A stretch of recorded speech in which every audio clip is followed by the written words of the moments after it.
What is up, Watch fam? I'm Anna from Theo and Harris. Happy Thursday and welcome to Lug2Lug. Today we're diving into a very controversial piece of 90s watchmaking history, the Gevril Tribeca. So let's do it. When I think of the triangle below Canal, I think Bob De Niro, cobblestone, a film festival, and a Gevril. This Gevril. It's a complicated topic, one that I started developing an opinion on over 2 years ago. And as you might imagine, it's taken a while to see things clearly. It's a watch by no-name manufacturer with an unmistakable design stolen from one of the most famous Rolexes of all time, the Paul Newman Daytona reference 6263. Normally, this would be a bad watch, a watch that you and I would both hate. But unfortunately, it's not so easy. In 1999, the Tribeca was introduced and produced in 3 variations, altogether reaching a 500-unit collection. Yes, they were ripoffs, there's no doubt, but they were good. Shockingly good. Now, let's look closer. Unlike the Chinatown knockoff skeptics accuse it to be, their dials are not only clean, perfectly printed, but they have texture. They're detailed and gradient. Their Oyster bracelets are comfortable and shockingly hardy. Next to a 90s Oyster by Rolex, condition would be the only variable separating the two. Powered by the ETA 2824 with a Dubois and Duprat 2020 chronograph module, they're robust, reliable, plus or minus a second a day, and extremely smooth to activate. To make their dedication to the original design clear, vintage super dealer Eric Koo gave the world the inside scoop that both the bezel and pushers from the Tribeca were actually interchangeable with the real deal 6263. And if all of that wasn't enough, the example we managed to land is brilliant in condition, and it comes complete with its original inner and outer boxes.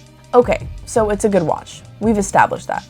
But it's still a ripoff of the most famous Rolex, like, ever, right? Well, yes, but no. If it was produced today, it wouldn't even be debatable. Gevril would be riding the coattails of the most expensive chrono out there, but they were manufactured in '99, back when the Paul Newman was not really the Paul Newman. At the time, the market demand was low, press was bleak, and prices largely below 20K. Actually, it wasn't until '03 that the prices at Christie's skyrocketed into the 30s and then into the 60s years later. So yes, Gevril copied the Paul Newman, but really, they just went on record and saying that Paul Newman was a watch worth copying before anyone really cared.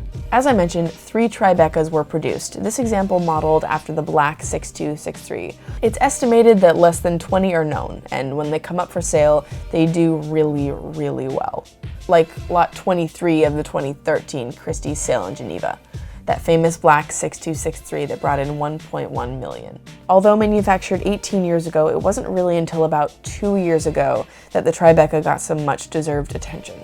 That's when, via Instagram, John Mayer let hundreds of thousands of geeks know that 1, these exist, and 2, they're okay to wear. That there's more than meets the eye, and every now and then, we need to remind ourselves to have some fun, and to not take ourselves so seriously. He might not have invented the watch, but without him, this Gevril would still be taboo. I judge watches on their originality, aesthetic appeal, quality of construction, and, for bonus points, narrative.